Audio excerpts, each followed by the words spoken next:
I created this documentary to start a conversation about dominant women as it pertains to motherhood. It seems as if, since we're dominant, we can't embrace the femininity of who we are as women.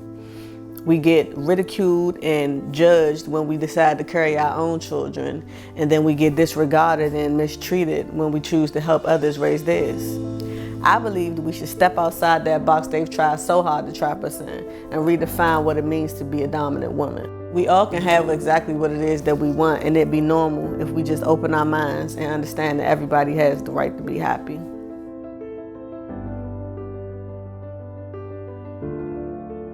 My name is Shanique Davis. I grew up in DC. I'm from DC. I'm a mother. I'm a big sister. I am a motivator, a coach, manager. I love to describe myself in those ways because those are all the things that make me up. My name is Stephanie Fu. I am 25 in dyke years, 33 if you're going by that birth certificate shit. I don't like to use the word local, but I guess you could say I'm a local comedian, stand-up comic. I do little Instagram skits here and there. My goal is to, become an actor, actress, comedic actress. I am from Washington, D.C., Capitol Heights, Maryland. My name is Whitney Mixter. I live in Los Angeles currently, and you may know me from such things as The Real L Word, maybe a little couples therapy, and now I am a 8.5 month in new mother.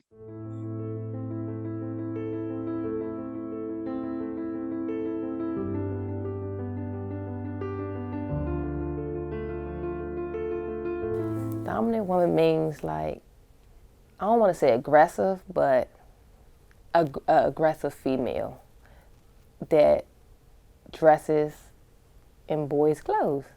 Because at the end of the day, we still females. To me, dominant woman means nothing other than masculine, Like, the moment you allow people to label you as a dominant woman, you relinquish your right to be a feminine woman. The moment you cross your legs and go get your manicure, they like, oh, she's soft. She probably still take dick on the low. No, I'm a woman who likes women. You trying to label me as something else so you could put me in a box, and the moment I step back out that box and I no longer confined to what you think I'm supposed to be like, now I'm less than. So I won't even wear the title, so you don't have to worry about measuring who I am. I'm just a woman who likes women, and I dress this way because I can. Bitch, tomorrow if I want to put on a fucking dress and some Timbs, I'ma do me.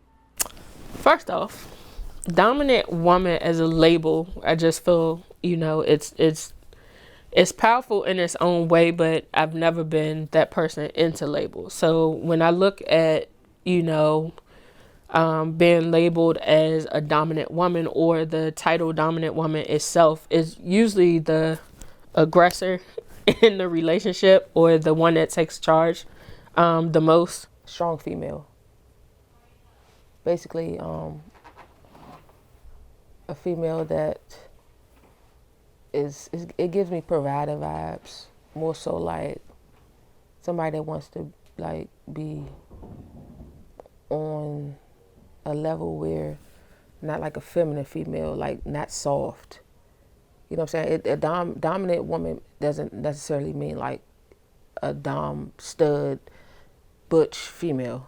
A dominant woman could be a regular woman. She just carries herself in a more so stronger way than a regular female. The person with a pants. But see, and my thing is, I don't really stick myself in the category at this point in my life. I just see it as I dress comfortably. Treat me as if. Dominant woman means to me it's more so an outer appearance. It's not like you're still a woman and you're not trying to be a man, but your persona and what people see you wear on the outside, that's what means, makes me think of a dominant woman. So I don't get upset if people be like, all the doms and dom this and dom that, because I understand that I wear male clothes. So of course, the assumption is that I'm the more dominant one in my relationship. But the truth of the matter is, it would not matter what I wear. I'm the dominant one in my relationship because I'm an alpha woman. And I assume the leadership role most times in any group that I'm in, because that's who I am. I've encountered some groups, some friendships I've had with other alpha women, and I tend to be able to coexist with them because I'm confident in who I am as a leader. I recognize other leaders and we work together, right? And now I feel like we become a powerhouse group of people, right? I'm not the alpha woman in the sense of roar and I gotta make myself known and I'm in charge of everybody. No, I'm an alpha woman, meaning when I get in social circles, I have an opinion. I want to be heard. I want to make friends. I want to make connections. And when I recognize another alpha, I accept them for who they are. And I want to put this person on my team. Or I want to be a part of your team because I see greatness in you. I see leadership in you, right? And they label that as dominance because I'm gay. If I was a heterosexual woman, I'd be a bitch. I identify as a dominant woman. That's exactly what I am, a dominant woman. Because I know I take care of home. I'm strong. I'm that type of female that wants to be, well, I am the female that is the provider. I'm the one who takes care of everything.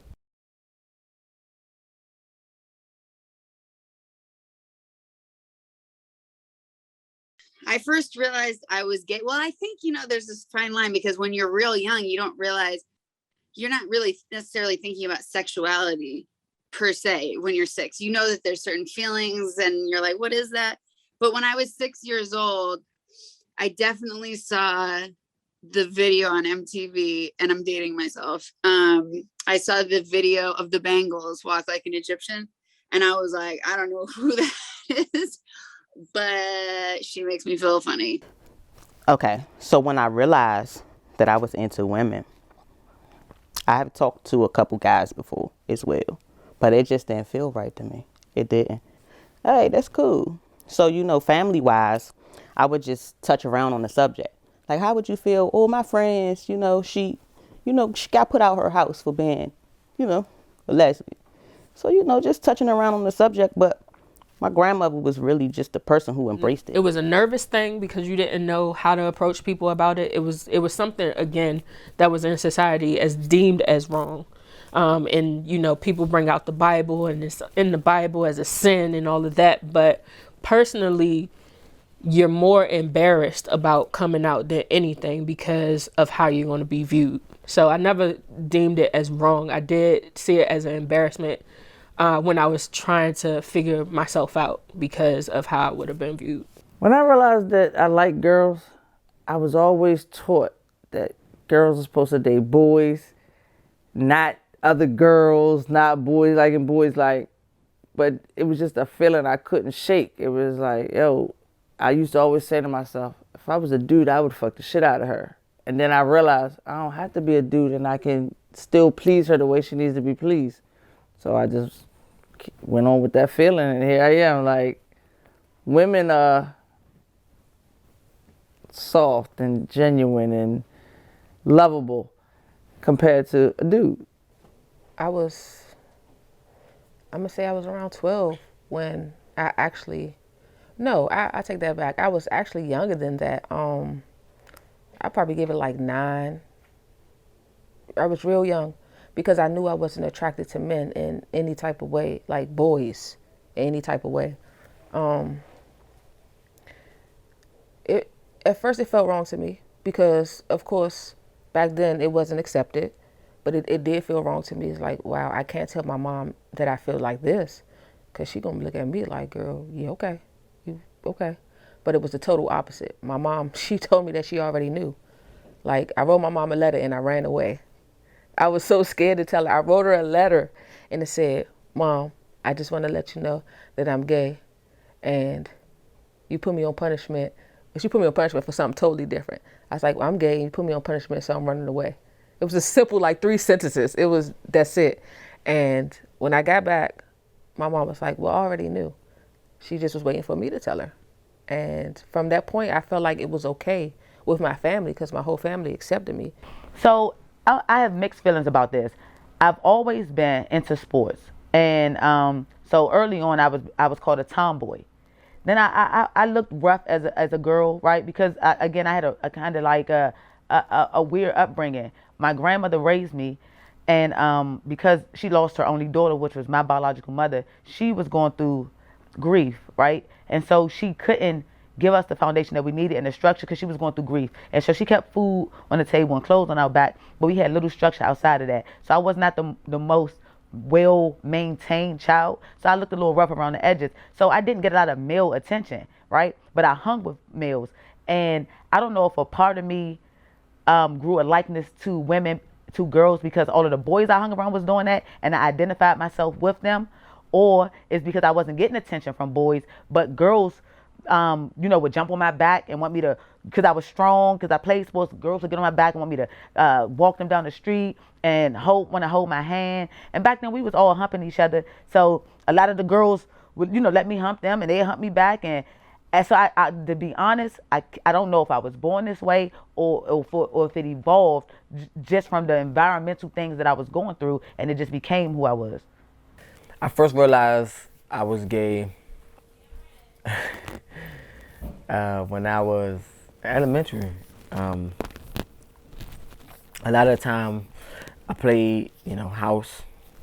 You play house when you're younger. A lot of the time it's always with family members, unfortunately, but it is what it is.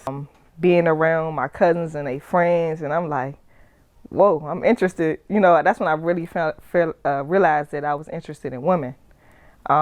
They would come over my house, I'm looking at them, looking at their butt, looking at their titties, and I'm like, sheesh, this is something I'm interested in. But, for me, it was like, I couldn't pursue it because it wasn't the thing, you know what I mean? So it was very frowned upon and shunned upon. And, one time I was actually at a basketball game, my mom was like, if my child was gay, I would do this. And I'm like, oh, nah, I'm definitely not telling her now. She gonna have to find out some motherfucking way. I thought it was wrong in the beginning because I feel like I would have been gay if it was more acceptable back when I was younger.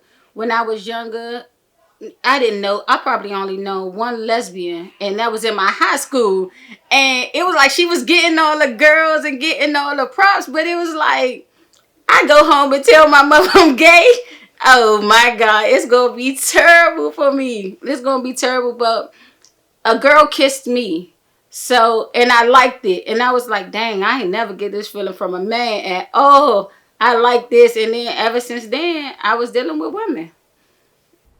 So I was always a tomboy. The boys still liked me, there go. But I always was a tomboy. My whole life, I was a tomboy. I was into sports. I just was a tomboy. And as far as saying pretty girls, man, my sister had this thing that we used to be like, oh, she cute. Man, though gay was bad, we just be like, oh, she's sister. You know what I'm saying? Basically, she's cute to be our sister.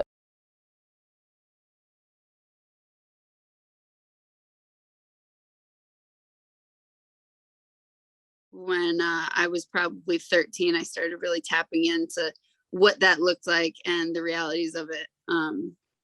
And for me, I grew up in a really liberal family. So the concept of coming out as an action, as a vocalization, seemed unnecessary. So I just kind of slipped it in one day. I just brought home a girl instead of a guy. I just slid that right on in there. You can't tell me nothing. This is my girlfriend, and you either like it or love it. She was with me every day. Every day. My everyday process, she was with me. Really. And she was a couple years younger than me, but it was like this is who she is. They ain't like it. A lot of them didn't like it. Don't bring that girl around me. I don't care. That mean I can't come around you. My little brother outed me. I think I was in 9th grade and might have been 10th grade. So I was 14 or 15, and I was arguing with my brother. He's a year younger than me, and we just our history. We fight and argue all the time. I'm talking about from babies on up.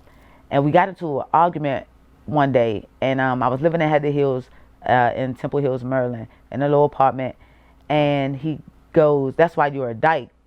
And my grandmother was there, was like, "Why would you call her that? Why would you say that about her?" And he was like, "She is, grandma, she a dyke. She ain't with all dykes. She be with girls you don't know." And my grandmother looked at me, and I was like, "So?" and walked into my room. Even though she had those friends and we had, family and everything, it's always different when it's your own child.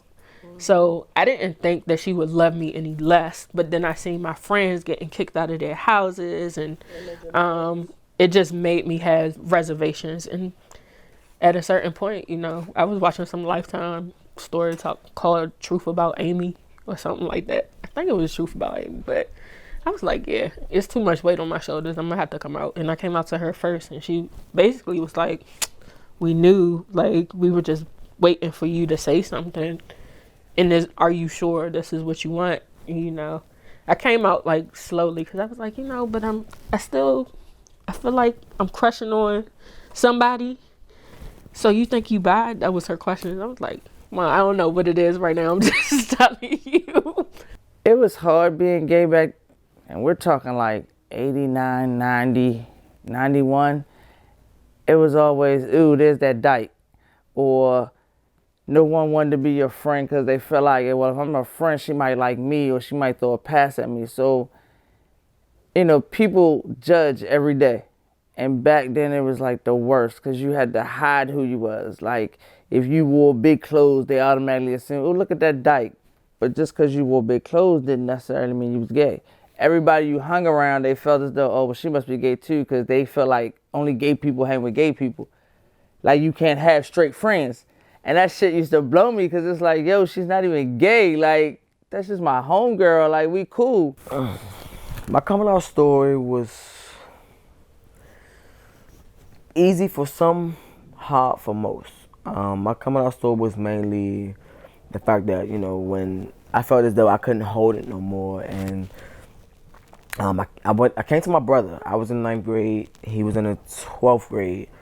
And, you know, I came to him and I said, yo, my dude, I got something to tell you. He said, what's up? We was in the gym. I remember this day like it was yesterday. We was in the gym. And he said, what's going on? What's up? What's wrong? And I said, I like women. He said, I already knew. I've been waiting for you to tell me, you know. And that was kind of like weight lifting off me. But then when I had to, you know, approach my mom, it was very, very, very uneasy. Unfortunately, she came to me before I was able to come to her about the situation. And, you know, we had our differences, but now to this day, like, my mom's definitely, like, my number one supporter. I kind of think I came out to my family. I actually think they knew. Like I said back in the previous, like, my aunt, she used to call me boy all the time. She was like, boy, like, because I told her I was an athlete. Like, I was a tomboy, so she's like, boy. Well, she's not the reason, but, like, I kind of figured out that, I mean, they knew. I think they kind of knew, but, like, coming out to my mom, it was, like, kind of different. It wasn't scary. It just was more so that how she treated my brother. So it just, like, made me want to be, like, hold it in a little longer. Basically, because, like I said, back then, it was gay was bad. It's like, no, you cannot be gay, or punish you. No, like, that's how it was back then. I never was afraid of coming out of the closet. I didn't know if I was in the closet or not, right? I knew I didn't want to be penetrated, right? I didn't necessarily dislike boys, but I didn't want a boy that... I didn't look at boys and say, I wish he would kiss me. I didn't look at boys and wonder if he had a big dick. I didn't look at boys and want them to be attracted to me, right? But I could recognize if a boy was cute. I look at a boy and be like, I want to look like him. I want to have that type of hair. I want that chest type. Like, and I did that a lot. And I kept getting older and older. And I still was doing that. I didn't tell my dad. My older sister, who's also gay, told my dad. So we were all on the phone on three-way. And she was like, your father know you gay? I said, no, he don't. I said, he just thinks that I'm single. So she called him up on three-way and she said, Dad, you know Kim gay? And he was like, what? She was like, yeah, she like girls too. And he was like, wow, really? So I wasn't saying nothing. She was like, Kim, you on the phone? And I was like, yeah, I'm here. So he was like, the only advice I gotta give you is if you can make them laugh, you can fuck them. I turned into a comedian. So, and to get that kind of advice from your father was like, yo, did he just say if you make them laugh, you can fuck them? So I tried it. And girls, he said women like people with a sense of humor. They always like to laugh and smile and feel important. And he said, and if you do that, you ain't gonna have no problems. He was right.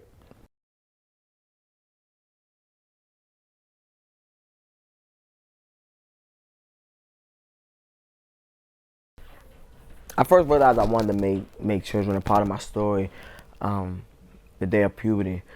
I always felt like regardless of what your sexuality is, how you carry yourself, what you know, label yourself, address yourself, I feel like, you know, if you have the ability to reproduce, do it. So I've been wanting to have my own baby because I want to know how my child gonna look. I know that's weird, but I did want to know how my child was gonna look. Right. So what led up to it, like I wasn't never really ready, but what led up to it is when my brother really got sick. You know what I'm saying? Like I wasn't taking it serious because I'm out on the streets. I'm doing me, like living my best life.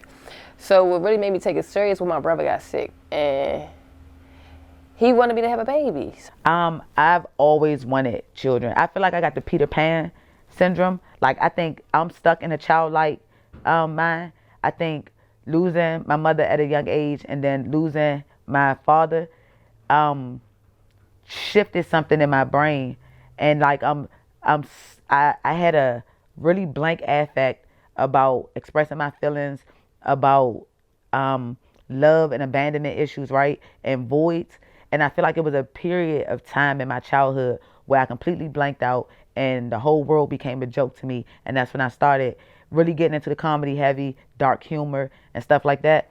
And now as an adult, I realized that's how I was coping with the loss. I never dealt with it. I internalized it, and then everything became a joke because laughter was easier to deal with than sorrow.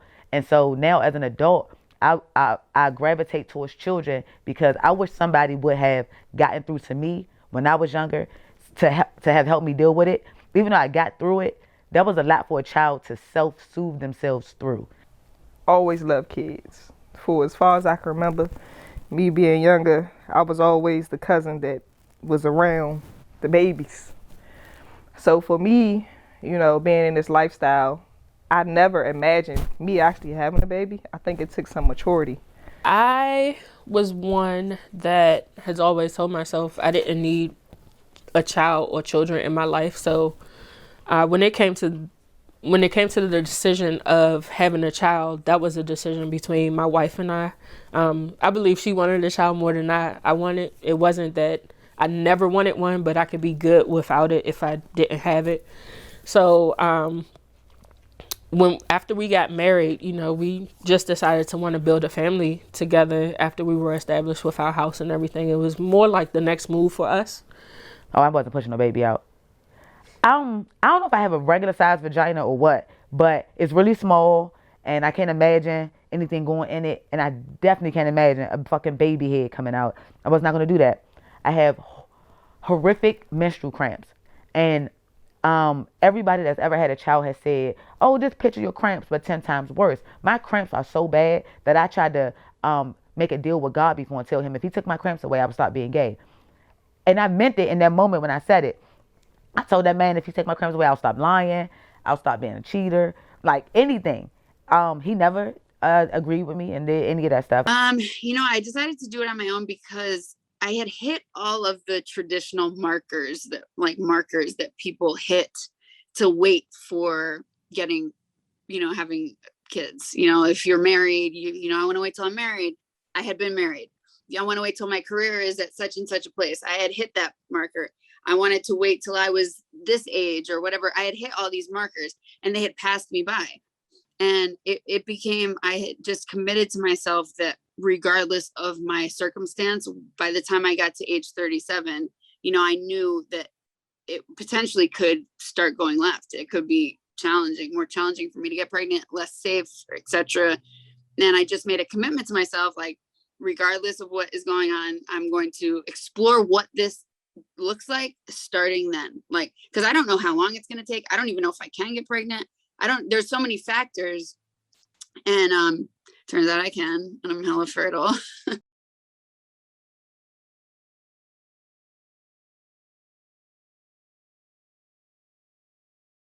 In the beginning, choosing a donor came a little bit easy because we were trying, since I wasn't donating my egg to her, We were trying to find a donor that looked exactly like, not exactly, but similar. So somebody that had my features, somebody that had my type of hair. My skin color wasn't really a thing, but like the closer the better. That was in the beginning. We did go through a lot of failures. I think we went through this maybe 10, 11 times. And only out of those 10 and 11 times, we've had 2 successes and 1 was a miscarriage. So in the beginning, we were looking for somebody that was close to me. After all of those failures, it just came to a point, it was like, look, we just needed to find one of the best candidates. We're going to go through these pictures, look at these characteristics.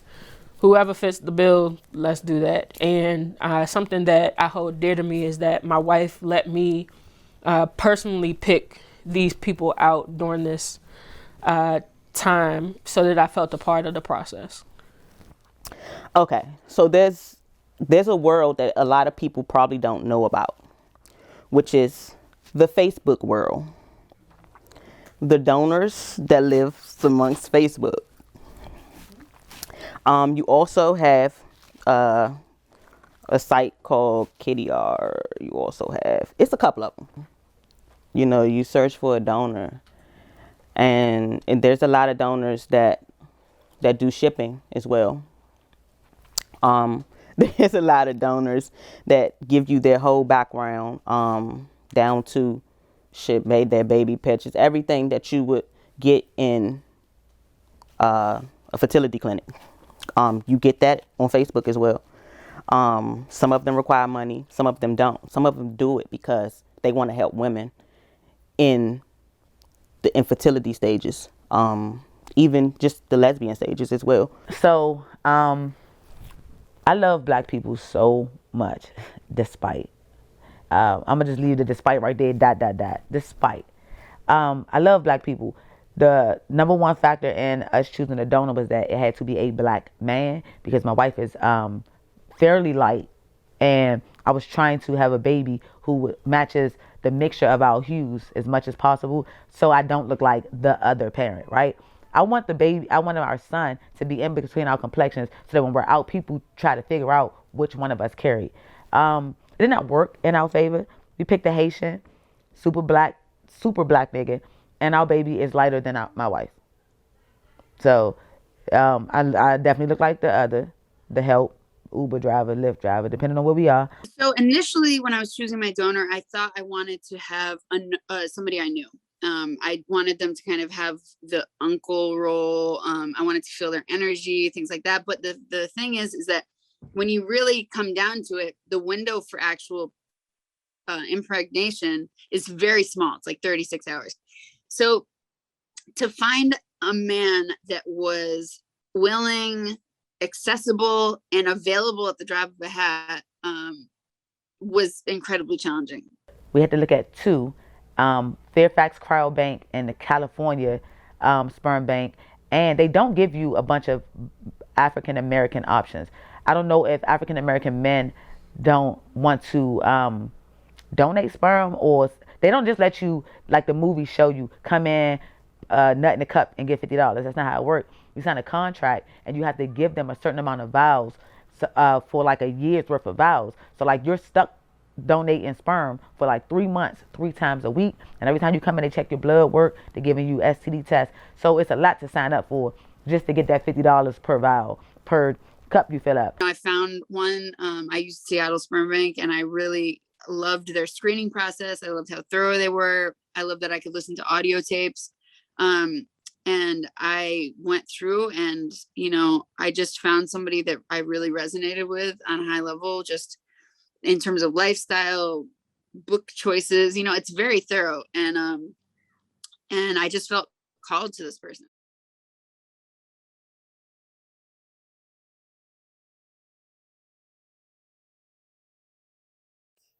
My pregnancy experiences, well, both of them. My first one, it was like straight out of high school.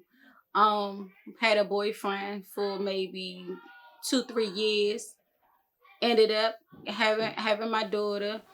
the pregnancy, it was rocky because we were young, straight out of high school. He trying to figure himself out. Me, I'm trying to figure myself out. So it wasn't, the first pregnancy wasn't good. The second pregnancy, it wasn't that good because I should have left that situation alone. So neither one of my pregnancies were that good dealing with a man. Well, my process was very dark for me. It took me 8 times. It took me 8 times. And on that 8th time was my successful time. We did the IUI at a fertility clinic. And it took them on my, I want to say, 5th try. They found out that my left tube was blocked on my 5th try. So came around to it, they found out that it was a test that they were supposed to do for me at the very beginning, which was called the HSG test. And that's how they were able to find out. So they did this on my 5th or 6th try. And it was dark, you know, for me. 'Cause I felt like, God, you put me on this earth, right? To reproduce, right? I'm a woman. You know I love kids. How can you put somebody like me, on this earth, you know, to be able to produce and have a child, and I can't do it. You know what I mean? So failure after failure, I'm like, all right, we're going to try again. Failure after failure, we're going to try again. And it got to my last time, and I'm like, if this shit don't work, you're going to have to do it, and I guess I'm going to have to, you know, take this ill and suck it up. It made me feel disappointed, very emotional, actually, because you're going through a process with somebody close to your heart, somebody that you love, somebody that you're in love with, and you're excited to build a family. You're excited to build the future, start new experiences. And when you have multiple losses, not even just the first one was kind of like, okay, well, we knew this could happen. And we're not looking forward to any other ones. But again, 10 to 11 times, only 2 successes. We went through so many, and it started to become hard emotionally because my wife now is feeling like she's a failure as a carrier, and I'm feeling helpless. Like, how can I help her not feel this way? Probably like my 2nd month, shit turned into hell. Like, I had really bad morning sickness where I was sick every fucking day. Like, what I say, every day. I also had a hematoma, bleeding, which is, it's like a blood pocket outside of your uterus where I literally start bleeding like I was bleeding every fucking day. So, you know, went and checked that out, whatever the case was. So I'm sick and I'm also bleeding.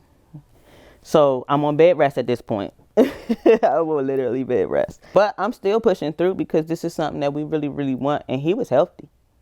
When I say he was healthy, he ain't had no issues. But I would say the miscarriage is probably what was most challenging, because I had to put my emotions aside. And it's not because she asked me to put my emotions aside. It was me as a dominant female wanting to fend for my wife and be stronger for her in our relationship while she was going through a significant loss. And I don't think I've ever dealt with my personal feelings. So I get emotional sometimes now just talking about it, like you can hear my voice. But that moment was important that I stay strong for her so that she can have a success for the next child. It was just like all this money, you know, sperm alone is $1,000. Did you use the same sperm donor every time? No, we use different ones. Every time? Not every time. So probably like, we used 3 different donors. The last one worked, and the last one was African American. So yeah, but it was very dark. When I found out that my fallopian tube was blocked, my left one, I was like, shit. It wasn't that I couldn't produce. It was just like, I'm fucked up. I'm broken. You know, something is wrong with me. I didn't know to the seriousness of what it was, even though they told me. That shit went in one ear and out the other. You know what I'm saying? So my process was really, it was strenuous, it was stressful, it was dark, you know, because we were going through these things and weren't able to tell anybody because no one even knew that I was, you know, planning to really have a baby. One particular week, it's probably on a Sunday, I get like a really bad pain in my side. So I'm like, ugh. Like, what the fuck is this? Next day, I go to the emergency room. It's 2 o'clock in the morning because this shit it's literally hurting. Like, I mean, I take pain. This is unbearable. Oh, there's nothing but round ligament pain. That's not round ligament pain, baby. So that was Tuesday. Wednesday come around. I'm on the OB line. Like, hey, I feel something. I'm literally up at night. I'm on my knees, all of that shit. Like, baby, this shit I'm hurting. Y'all talking about round ligament pain. This can't be round ligament pain. This is Wednesday. I'm back at the emergency room that night. Oh, we see nothing. The baby's fine. He's fine. Thursday come around. This is just not right. Something about this is not right. So Thursday night, I'm up. It's just like, fuck, I'm just shaking. Like, this shit it's just something ain't right. And you know, in the back of your mind, you know something ain't right. Maybe about 10 o'clock on that Thursday night, I'm laying down, blood. It's everywhere on me. So I run to the bathroom, and this ain't normal, because this pain is coming with this blood now. And so I'm gonna fast forward into it a little bit. She rushed me to the hospital, rolled me upstairs to labor and delivery. I changed my clothes, all of that shit. They're like, oh, she in labor. How could I be in labor at 5.5 months? And I've been in and out these hospitals all week, and nobody's telling me anything. Y'all failed me. That's what y'all did. No more than 30 minutes as opposed to getting there, they come check me out. Oh, his foot is in your vagina. You about to have this baby. Yeah. So at this point, after not ever being pregnant before in my life, and you mean to tell me I went through all of this pain for nothing? So I had this baby at 5.5 months. And it's nothing y'all could do. Can't save him. I gotta push this baby out. Can't give me no epidural. It's too late. It's too late. You can't give me no pain medication. So y'all failed me. As a black woman, y'all failed me.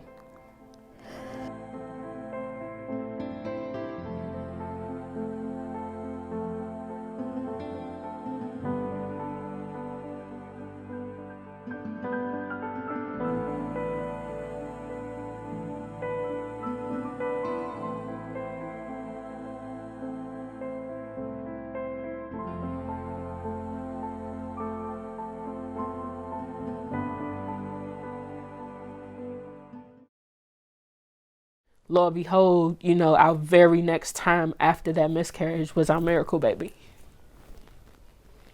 So, when is it okay for you to deal with your emotions for losing your child? It's okay for me right now. I think I talked to her about it more and more, but I think it came up in a blow up, one of our disagreements, because I felt like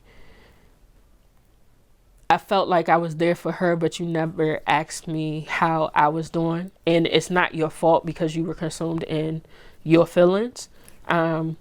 But I did have to mention it to her that it bothered me. It bothers me. I think about it. And I think we're doing better now on communicating about it. Like, since we've had our daughter, we haven't really had to discuss it. But we do want to make sure our daughter knows that she would have had a sibling before her. So we're trying to think of ways to honor that child right now. Yeah, I went through a lot. Like, I went through a lot, and every failure, it was a dark day. you know, because you got to wait 2 weeks, that 2-week process. But this last time I did it, I said, listen, I'm going to put my faith in God. If it worked, it worked. If not, we're going to move on because I'm tired of feeling depressed. You know, I'm tired of feeling like I can't. You know, I'm tired of feeling like I'm not worthy of having a child. You know what I'm saying? So it worked on that last time. I was patient. When it came to that 2-week wait, I'm like, nah, I ain't even going to think about it. We ain't going to test yet. Let's just wait another day. Let's just wait. And then I got that big fat positive and it was up. During this time, it was COVID. So I felt like I can't even explain the feeling. Like, I was so fucking excited. You know, it was like my world had just, it was a whole new world to me. You know what I mean? Like, yes, I did it. You know, it's here. In the beginning, they always said it was a high-risk pregnancy because I was older. I'm 35. Well, at the time, I was 35. And they just kept telling me, you know, it's going to be high risk. And I'm like, it's whatever. Like, I just want to do this. Like, and now has to be the time because after 35, it wasn't going to happen.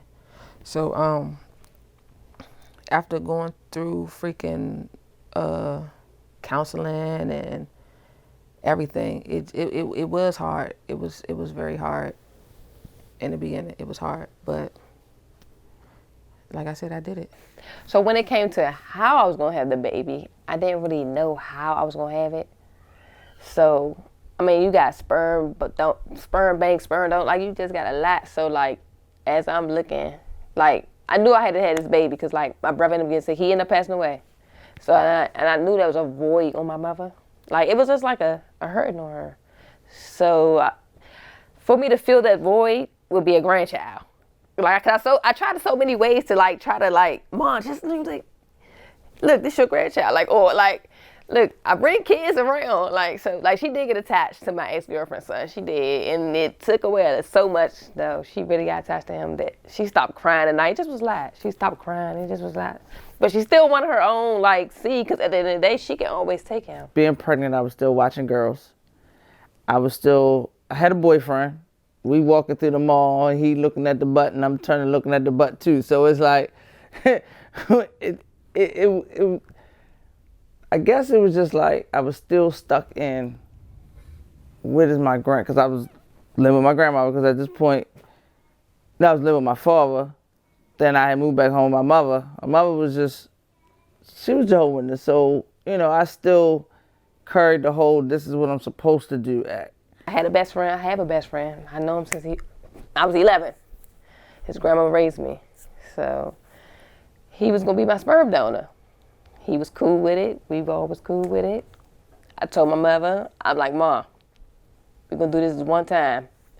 She was like, just do it one time. I know you don't like men. Just this one time, and you don't have to do it no more. So I'm like, yeah, okay, I'm not. But we're going to try this one time. So that's how that went, and I did all my calculations and stuff, all everything up so it can lead to just one time for us. Like I said, sperm banks was high at the time. Like, we didn't have a certain insurance. You don't know. Like, you know, people keep stuff away from people. Like, say if like you get paid something cheaper, they not gonna tell you. They gonna tell you they pay like thousands of dollars for this stuff. So sperm is free. So we gonna look. So he was willing to do it.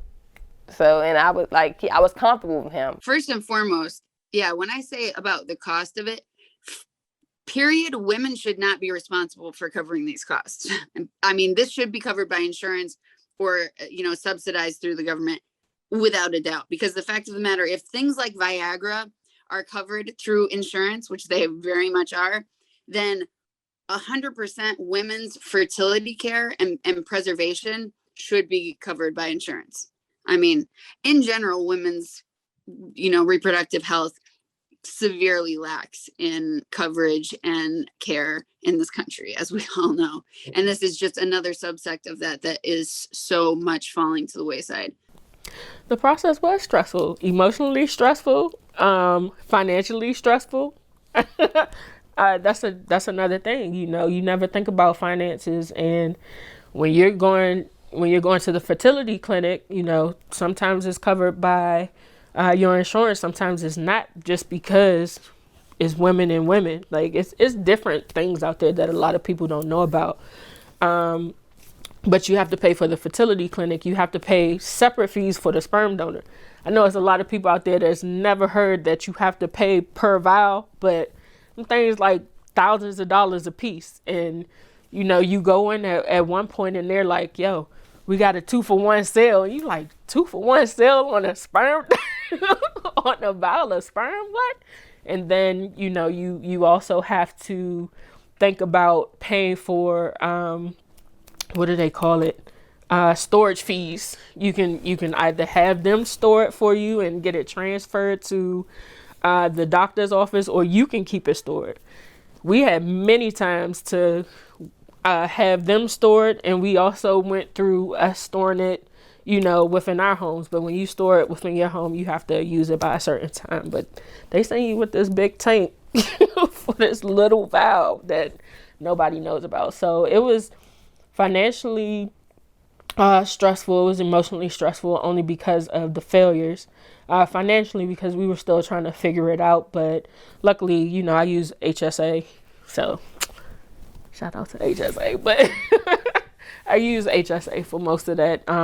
Had I came out of pocket though, like, you can go into debt for this. That's all I'm gonna say. You would have spent if you would have came out of pocket. If I would have came out of pocket, I easily spent over $13,000.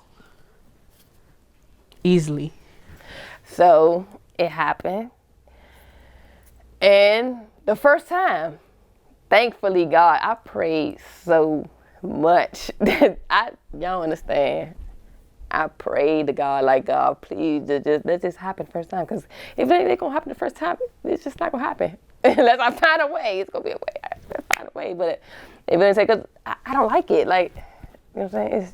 That's just not me. So at the end of the day, it happened. And when it happened, my sister was there the whole time. The whole time, like, that's my man, like my right hand. She was there the whole time. I was like, so you gonna go with me? She got the pregnancy test. When you're not used to it, so you know when something's wrong with your body. So thinking about the fact of people viewing me being pregnant because I'm clarified a dominant woman, I did not give a shit. That was really not one of my thoughts. I'm gonna tell you what my thought was, and it ain't had nothing to do with people. It was about pushing that fucking baby out. It ain't had nothing to do with people. Like, people was not my worry. Everything that was in the back of my mind, like, baby, how the fuck I'm finna push this baby out? Like, that's it. It wasn't about people. Yeah, I felt judged when I was pregnant, real bad. I'm like, it's very rare that a dominant woman is pregnant. So when you're walking around pregnant and people are looking at you, like, you got these baggy clothes on, you got backwards hat on, you got all these tattoos, you are walking around, you basically look like a man pregnant, basically.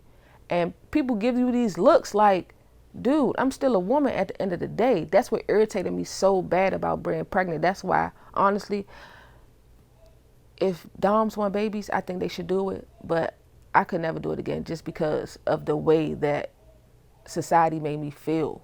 When I went out there, when I went to the store, anything that I did, like I said, I always had to have my wife around because I always felt comfortable because they see me and her together. We're married. They can honestly put 2 and 2 together like, okay, well, they together and that's their baby. It has to be.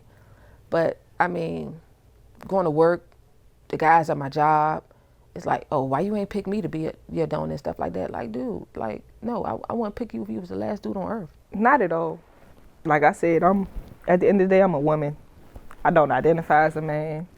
I don't think I'm a man, and more power to the people, who are transgender or, whatever you go through.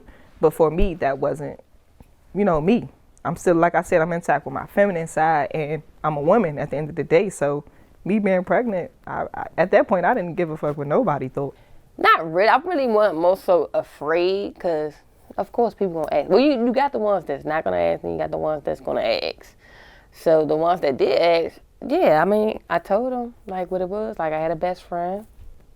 You know what I'm saying? I was comfortable with him. I'm comfortable with him. And we had sex. It was that one time. I told him what the go-to, like the calculation of your period and the ovulations, all that. Like, that stuff really worked. Because when I first did it, it's like my high ovulation. So I'm like, I had asked one of my friends, I'm like, you think I should do it again? She was like, no, don't do it again. You good. And I was good. Just the smart remarks that people would say. It wouldn't even be people that I didn't know. It was more so the people that I know that was giving me the smart remarks. And I can't say that it really didn't. It wasn't nothing to like hurt my feelings. It was more so directed of like a flirting thing. Like, oh, I thought you was this way, or I thought you was that way, or dang, you should have picked me, or just the way that the men came off at me. You know, it just was very like, I had to put a couple people in their place, but ultimately, being dominant pregnant, I mean, if you're not strong enough, you gotta be strong. You gotta be a strong individual to walk around pregnant. You see the stuff on the internet, like I done seen people being like doms at baby showers and they're pregnant, and people like really like joking under their picture. Like I said, either way, they gonna judge you. They gonna be like, oh, she doing this, she doing that. Like, you don't even know me. Do you know me for yourself? Like, do you know me for yourself? Like, y'all don't even know me. You can ask me anything, I tell you. Like, you don't even know me, but they gonna judge. They gonna throw you on the bus. Oh, she doing this, she doing that. Oh, they don't like. Do you know that we doing this stuff? Have you seen it? Do you have proof, receipts, all this? Do you have any of this? Cause I had plenty of rumors like niggas having sex with me. Where? Can't nobody on their hand tell you that they had sex with me. None of them. Like, where's these people? Where's these imaginary people at? You know what I'm saying? Like, you can't, you know what I'm saying? So they gonna talk regardless. Even if I'm telling you the truth now, they gonna probably still twist your stories up and tell you some other stuff. You know what I'm saying? But even still, I didn't have any issues because even when me and my wife are out, it's like men still try to talk to me. You know, it like it's crazy. You know what I mean? Like when I'm all dressed up and stuff. You know, even like if we riding past and niggas see in the car, they, what's up, nigga? You know what I'm saying? But at the end of the day, like I'm a female, so what can I expect from a male? You know what I mean? So I didn't have any hard time, rough times. I didn't care, you know, what people, you know, I had people come and say, oh, this person said, but they never put that shit to me, so it doesn't matter. It was non-existence, you know. It was, you know, if you feel some type of way, you know, come talk to me. I mean, a part of me felt like, yeah, a part of me was feeling like that, but I mean, regardless of whatever, it's my body. It don't matter what nobody think. I mean, I've heard things. Of course, I've heard things. People say, oh, I heard you did this and I heard you did that. So what? Next, if I did, what are you going to do about it? Like, that's what I want to know. Like, if I did, like, and? My pregnancy experience. As a dom, yes, I did. Only because, like, people stir. You know what I'm saying? When I first was pregnant, I was driving, but I wasn't driving all the time to work because I could just get on the train. I'd be right at work. So it was pointless for me to drive. So they always just stir. And I'm stirring back at them like this. Like, I'm still a female. Like, what y'all stirring at? Like, that's the only thing, though. It's just a stir and don't say nothing. Like, how you doing? Like, hi. Y'all just gonna stir?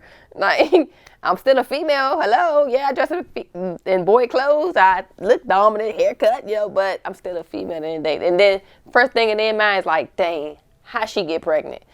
I felt happy when I was pregnant because I knew that I was about to get my blessing. I felt happy, honestly. Like, I still was doing everything that I wanted to do. I still was going to work. I still was, you know, except for like the partying part. I wasn't doing that, but I still was just living my life like regular. You know, I was happy because I knew when it was all over, I was going to have my blessing. Did I have any difficulties transitioning from, you know, a mom to a dad? No, only because at the time, like I said, that my son, the time that I transitioned, my son was only a few months old, so it was very easy because he, at that time, you know, of course he's not talking, he really don't know, or he just wanted love. But I think, you know, what happens is, regardless of how confident and how sure-footed you're going into something, the fact of the matter, at least for me, is once you get pregnant, your hormones definitely shift and things get intense at times. At least I can speak for myself. And I think, you know, around that 4-month mark, you start questioning things, and, you start wanting to nest. And, for me, I think that I was kind of tapped into that it was for a short period of time. I was tapped into that moment of, what ifs, like, should we have worked harder? Was this meant to be? Is this, because I wanted the nesting, because you naturally want to come together. You want to be a unit. And also it's scary going into it, single, because you had this, I remember having the moment where I went in and heard the heartbeat by myself.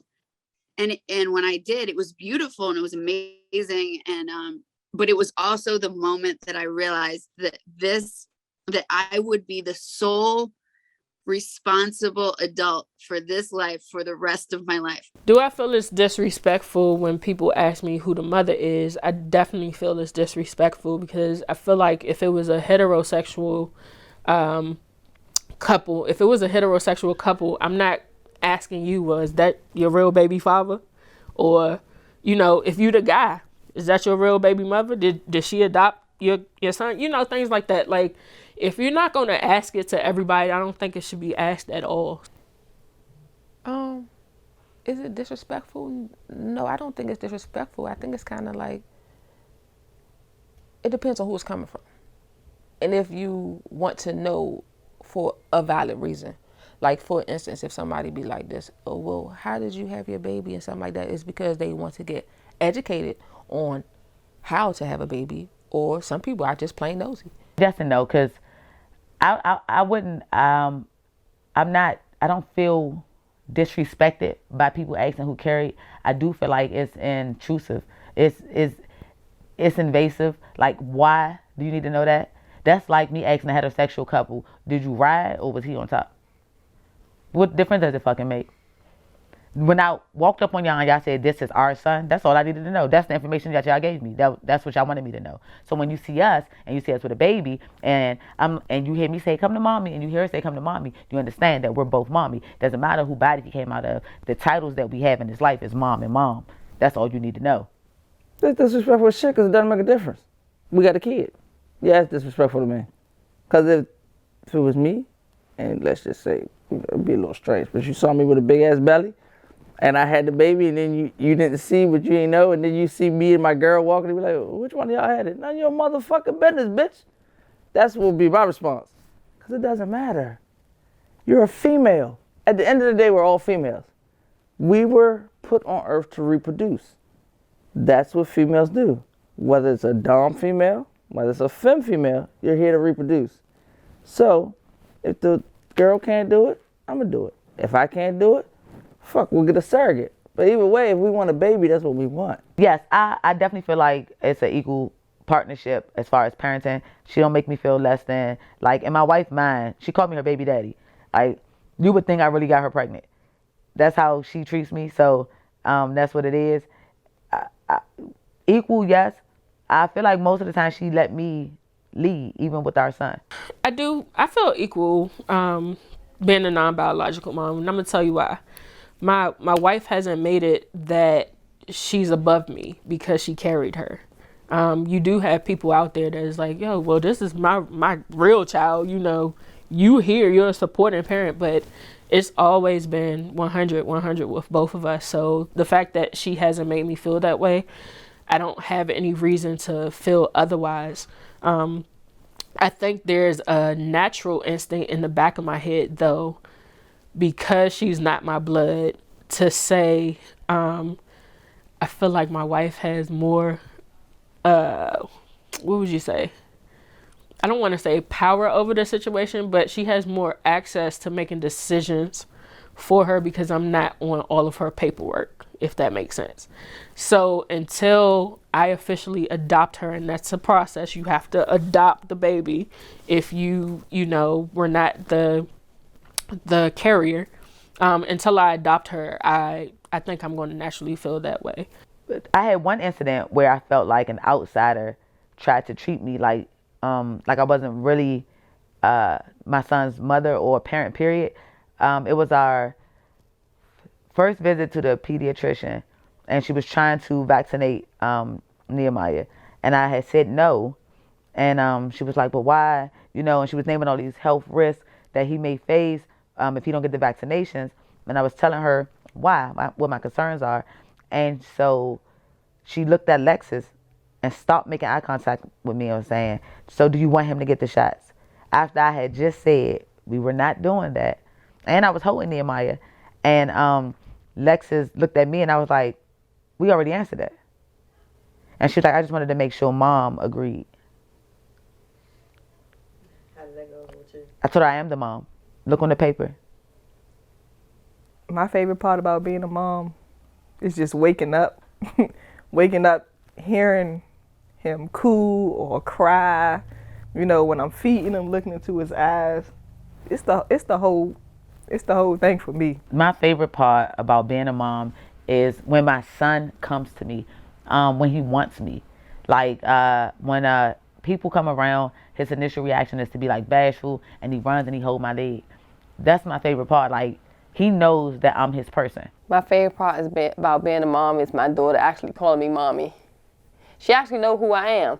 Like, it ain't like, you know how they be like, oh, you're a boy. Like, you know, you got the kids be like, you're a boy, you're not a girl, or something like that. My daughter know I'm a female. She knows I'm a girl. She knows these things. And then I test her. I'm like, what's Boo? She a girl? What's me? I'm a girl. What's Jalen? He's a boy. Like, you know, I test her. She knows. When you see your child graduate, because so many kids don't graduate, but as a mother, a single mother, watching him go to school, get the clothes, you know, everything he need, and graduating, it's like a relief. Like, it's a job well done. My favorite part about being a mom is just the memories and times that I can spend with my daughter. And I think my absolute favorite is how she looks at me. Like, it's this little person with unconditional love for you, and you can feel it. It's like this energy that is indescribable.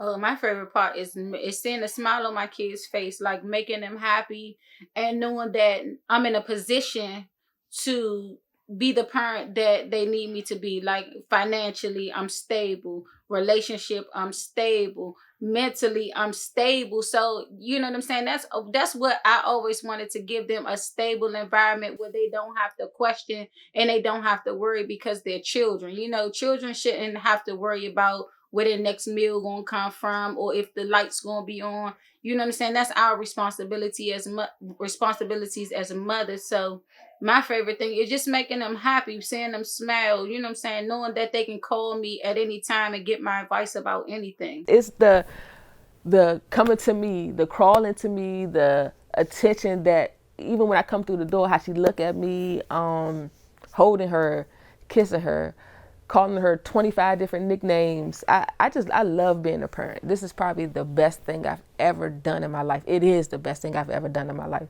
Because she makes me feel like I'm important. I got somebody that like really like adores me. Like really, there's somebody that really loves me that won't go away. The biggest challenges of being a mom, especially, you know, in a same-sex relationship, is nobody tells you how to adjust after you bring a new person into your life, a baby into your life, and how it changes you guys as not only are you parents now, but now you have to adjust to it not being only you two. And so what does that look like? Like, you're going to have less date nights. My focus is not only going to be just on my wife now. It's going to be on our daughter. So how do you share that without having your wife feel neglected? Postpartum comes up. Like, nobody talks about postpartum and how that goes, or how the other person should approach the actual maternal mother on postpartum. Like, you can't just go up to them like, yo, you got postpartum?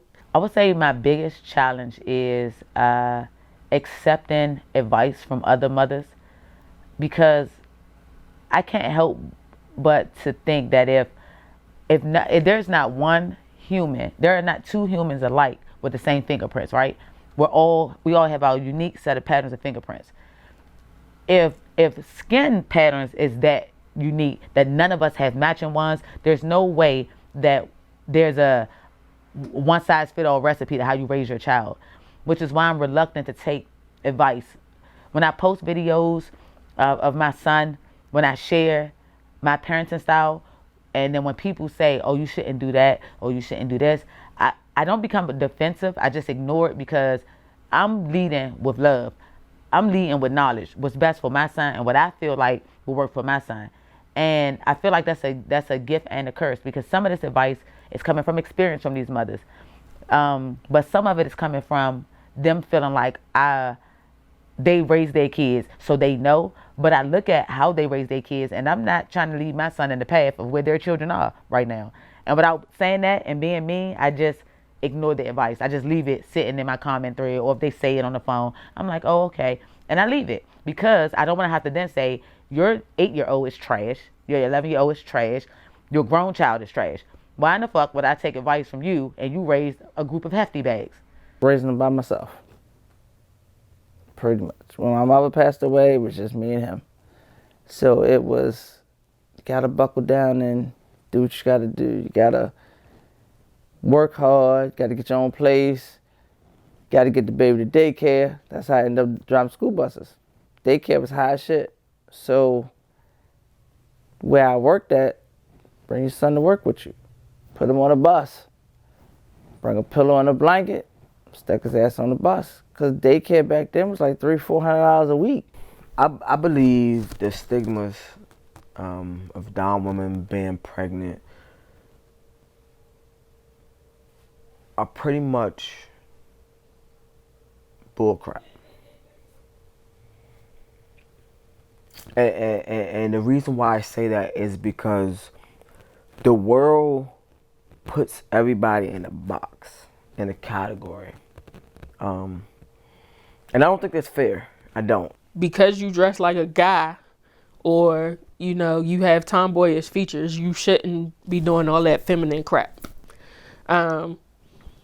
It's huge because even within your own community, even within the LGBT community, there's judgment. And that goes back to, you know, Doms getting pregnant, Doms being with Doms, Femmes being with Femmes. Like, I thought we were lesbian at the end of the day. I thought, you know, we all women. So I just feel like, why do we need to label ourselves when society has already done it and we've fought back on it? I think the stigma for Doms being pregnant is that people view Doms as women who absolutely hate men, absolutely hate dick, absolutely hate penetration, absolutely hate being women. So then when you see one pregnant, she looks like a walking contradiction. Like, oh, you've been fucking niggas now. No, I went to a fertility clinic. They're like, oh, but you wanted to have a baby. You ain't really gay because you want to be a mother. See, being gay doesn't have anything to do with not wanting to be a mother, which is why I don't allow people to call me a Dom mommy, because I'm just a mommy. It don't have nothing to do with my sexual orientation. It's a part of me being a woman. That's why I say that we got to take the Dom part away. I think identity is important, but when you identify yourself as a way, you got to understand that with that identity comes all these other things. If you're okay with people saying, oh, you're a Dom mommy, then you got to understand why they don't want to see you pregnant. Dominant women who have children, I'm not even gonna lie, I kind of envy y'all a little bit. And the reason why I envy y'all a little bit, because, you know, at that time I wasn't able to. That's something I always wanted to do, regardless of my lifestyle. I always felt like I want to leave a part of me here on this earth, regardless of anything. You know, I always feel as though I don't care whether you dominant woman, feminine woman, whoever. Like, if God give you the chance and the blessing to have your own, man, do it. There's so many people out here that wish they can have kids that can't. I.e. me. I envy y'all. I'm not even gonna lie. In a good way though. No bad way. I definitely envy y'all in a good way. Do it, man. I support it. You know how I feel about the whole dominant label. And the only reason there's even a negative stigma on dominant women carrying babies is because we've allowed for years people to categorize the alpha woman in a lesbian relationship as a dom, right? Our role is dominance, but if we allow people to make that a title, like it's not a title, it's a characteristic of who you are, right? If you're a strong black woman, people are not going to call you strong. That's not going to be your title everywhere you go. Hey, strength. Hey, strong. But we let them do that to us. So it's like, oh, you're a dom. So now you got to always be dominant because that's your title. No, I'm a woman. Right? And if you just looked at me as a woman and not as a dominant woman, when you see me pregnant, you will understand the beauty in that and why this is a privilege and a benefit of me being a woman. But because you keep putting dom in front of woman, you make the woman small and you make dom big, and now that's it. Now I look strange. For a dominant woman that wants to get pregnant, I would say do your research. If you have friends that have done it, or if you just want to reach out to somebody that has done it, do it. Don't be afraid, to ask questions. Never. Always research, because I can tell you something and it could have just been for me, not per se for you. So everybody's body is different. But I would say go for that shit. That's what we're naturally put on earth as women, to reproduce. And if that's something that you want to do, if you're interested in, do it. Do it. Do that shit. So I don't have any feeling about doms who have sex, who want to have babies. People get to live their life the way they want to. You can 100% be a dominant woman and fuck 1,000 men. It wouldn't matter. If at the end of the day you laid your head next to a woman and decided, I still want to be gay, that's your choice. You can fuck a man and a woman every day and still identify however you want, right? The power in who you are is accepting who you are. It don't matter. If I never had sex with a female ever, but I want to call myself a lesbian, then that's what I'm going to call myself. And I'm not answering to anything but that, right? I got the power in what I identify as. They go back, but you ain't even gay. No, I still want to be called a lesbian. It's my choice, right? Yeah, anybody that wants to experience it, that's the thing, like, that I keep telling people after that, after I did that other interview, when a lot of people reached out and were like, this is something I've wanted for so long, and I've hesitated because I just feel like I'll be judged being, masculine of center, being butch, anything like that. It's like, don't listen to anyone else. This is the most personal journey that you will ever have in your life. Not only with your own body changing, but with your entire life after that. If you don't explore the potentiality for a dream that you had that is so personal to your body, you are going to be the only one sitting with your regrets after. I would like my son to know that the world is really his. Like, it is really his. I'm not going to lie to my son.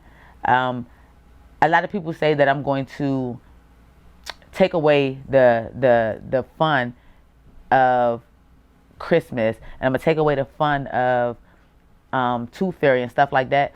But to me, there was no fun in all those disguises, right? My son can have a huge imagination without the lies. Being practical, logic, it's still a lot of creativity inside the truth. He can still have a huge imagination without the falsehoods of unicorns and Santa Claus, right? So what's most important for me, what I really want my son to know, is the truth, because the truth will keep him on a path of dominance. Now for him, I want dominance. He's a man, and to lead with that type of strong word for a man, it has a positive connotation behind it. But for a woman, it doesn't. It sounds dark. It sounds gloomy. It sounds like other, like you're the other. But for a man, I want him to be able to dominate every lane he's in, and he can't do that with lies. He can't do that believing in fairy tales. He can't walk into rooms and display leadership and take control when he got a head full of make-believe, right? The truth, facts, intellect, that's what's going to take him far. And for me to do that, I need to tell him the truth. Hey, look, here's this book that was written by a bunch of different people. There's a lot of people in this world who believe in this book. If you can read and interpret this book in a way, you can control masses of people. That's what pastors do. If you can read this in Hebrew and convince people that you believe this, people will follow you. That's what Muslims do. So the truth is how he's going to be this big grand guy. He's going to know what it is that drive other people, what their faith is, what their fears are, and he's going to use that to do, hopefully do good with, or to make a lot of money with. But either way, I'm going to make sure he has as much knowledge as he possibly can so that he can be powerful. But there's no power in lies. I want my son to know and understand that regardless of anything, I love you. I love you. I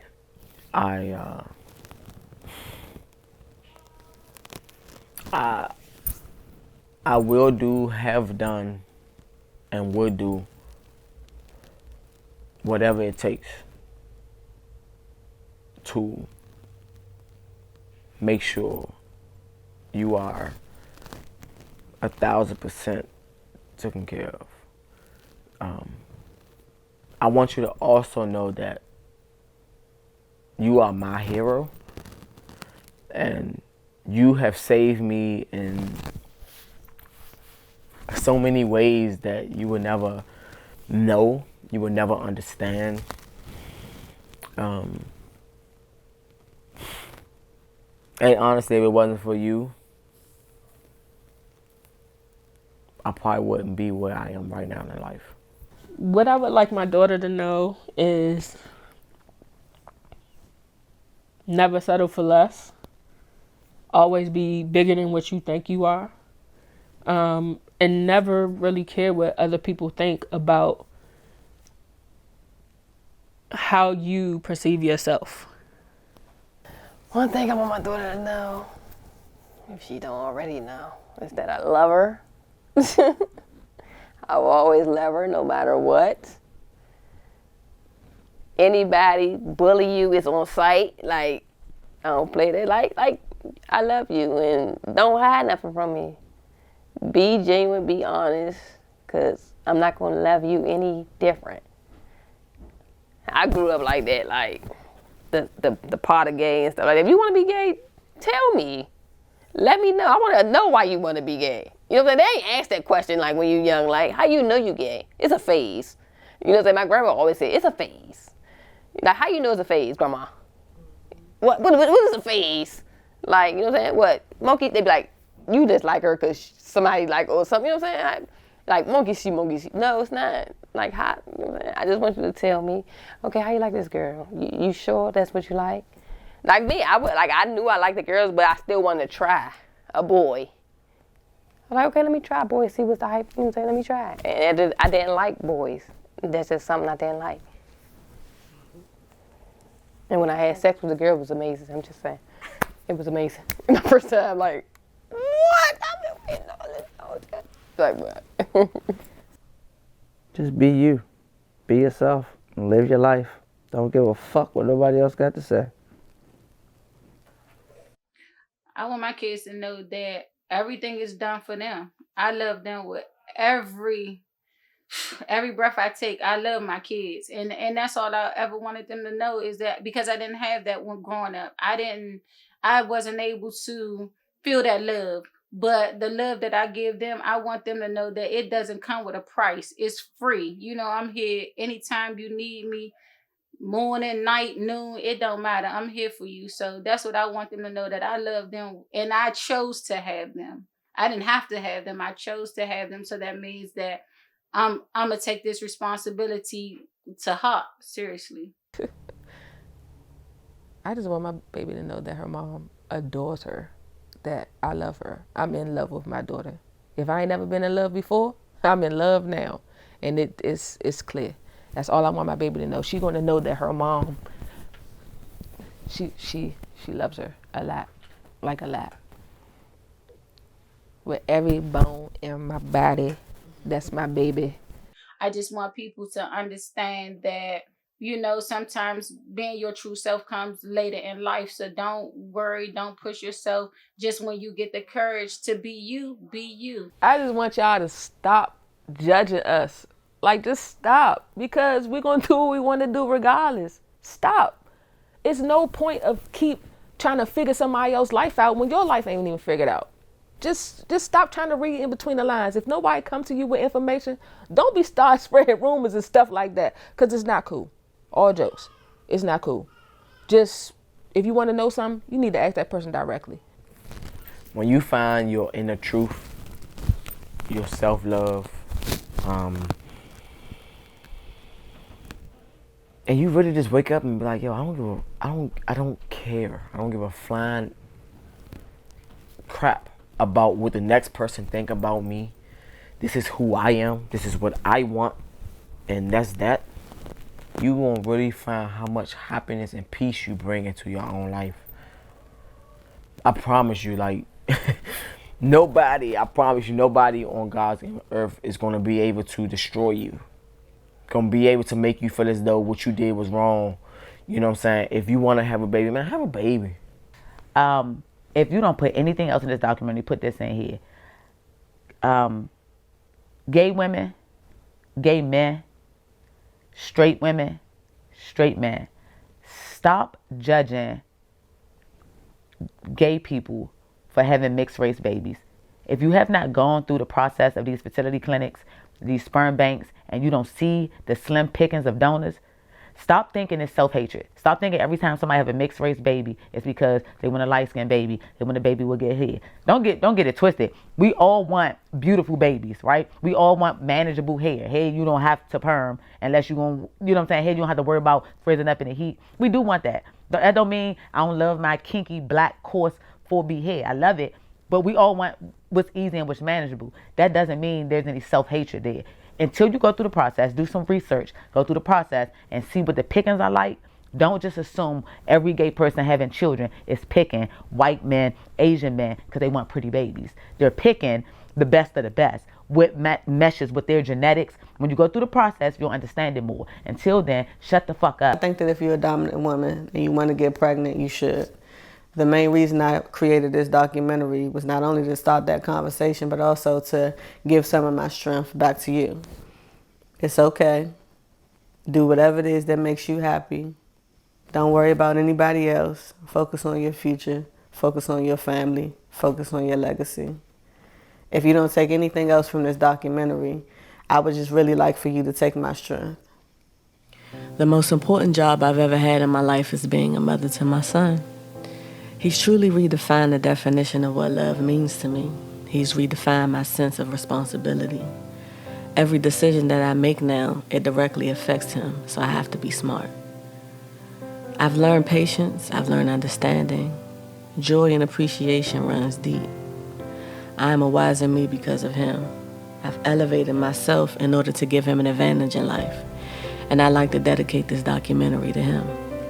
Tamari Nolan, you are everything amazing in my world. You are my greatest accomplishment, and I hope to someday make you proud. Know this, as long as there's breath in my body, you will never walk alone. Thank you for choosing us. Thank you for choosing me. I love you infinitely, with everything. I created your heart, and you stole mine. Love, Mommy.